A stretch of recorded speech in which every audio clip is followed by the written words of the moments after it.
On from there and entered into their synagogue, and a man was there with a withered hand. And they asked him, Is it lawful to heal on the Sabbath? So that they might accuse him. And he said to them, Which one of you who has a sheep, if it falls into a pit on the Sabbath, will not take hold of it and lift it out? Of how much more value is a man than a sheep? So it is lawful to do good on the Sabbath. Then he said to the man, Stretch out your hand. And the man stretched out his hand, and it was restored, healthy like the other.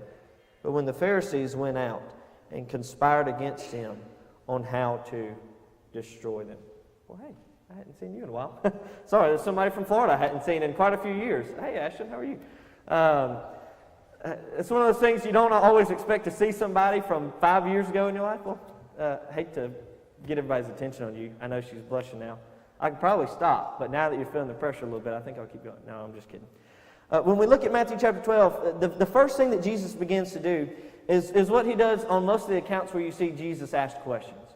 He immediately takes the focus off of the question that is asked of him and begins to challenge them to answer their own question. Or maybe begins to point a mirror towards them and say, okay, examine yourself as you ask this question. And what he does is he brings up a man who is very familiar to the Jewish people, to the Pharisees.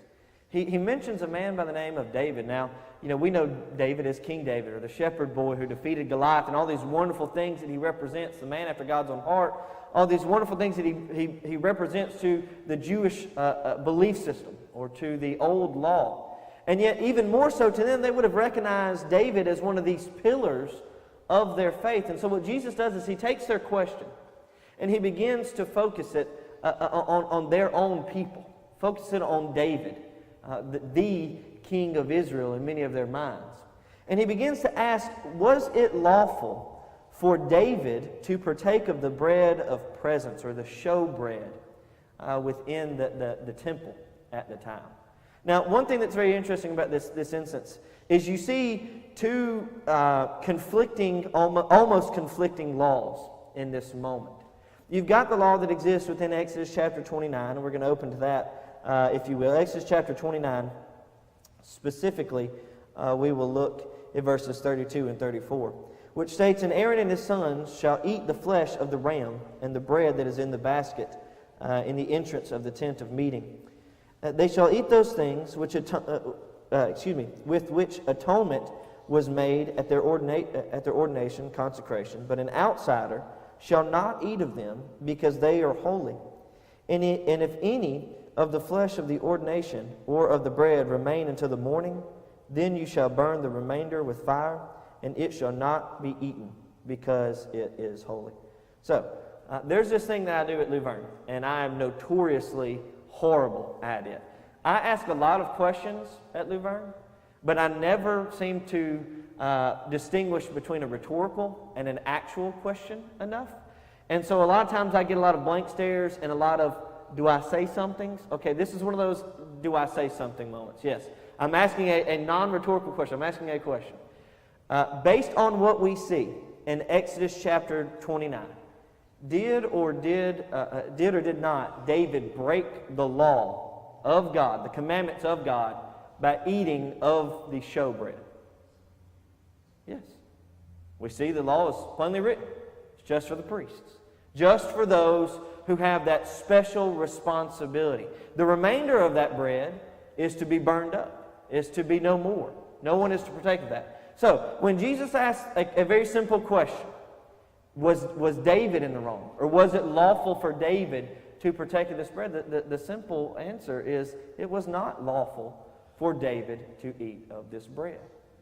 Now, if you haven't noticed throughout the summer, the questions that Jesus asks, rather than the questions that are asked to him, the questions that Jesus asks typically are meant for the purpose of them focusing on it so they can actually learn something, a moment to test them and to try them.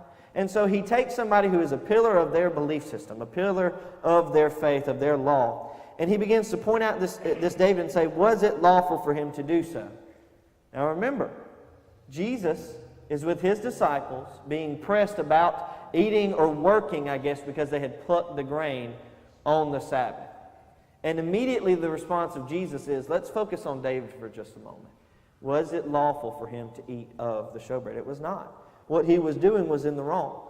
But a look at what David was doing in that moment brings to account or brings to mind another law that is mentioned. Not in Exodus 29, but rather the law that is mentioned in Leviticus chapter 19, beginning with verse 9. It says, "When you reap the harvest of your land, you shall not reap your field right up to its edge, neither shall you gather the gleanings after your harvest.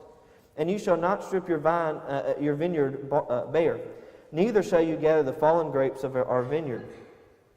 You shall leave them for the poor and for the sojourner. I am the Lord your God.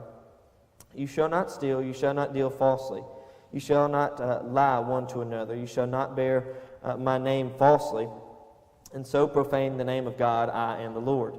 You shall not oppress your neighbor or rob him. The wages of a hired worker shall not remain with you all night until the morning. You shall not curse the deaf or put a stumbling block before the blind, but you shall fear God. I am the Lord. You shall do no injustice in court. You shall be not partial to the poor or defer to the great, but in righteousness shall you judge your neighbor. You shall not go around as a sunderer among your people, and you shall not stand up against life of your neighbor. I am the Lord. You shall not hate your brother in your heart. You shall reason frankly with your neighbor, lest you incur sin because of him. You shall not take vengeance or bear grudge against the sons of your own people, but you shall love your neighbor as yourself. I am the Lord." Once again, a pause for one of these me asking a real question. When Jesus was questioned on what is the greatest commandment, what was his response?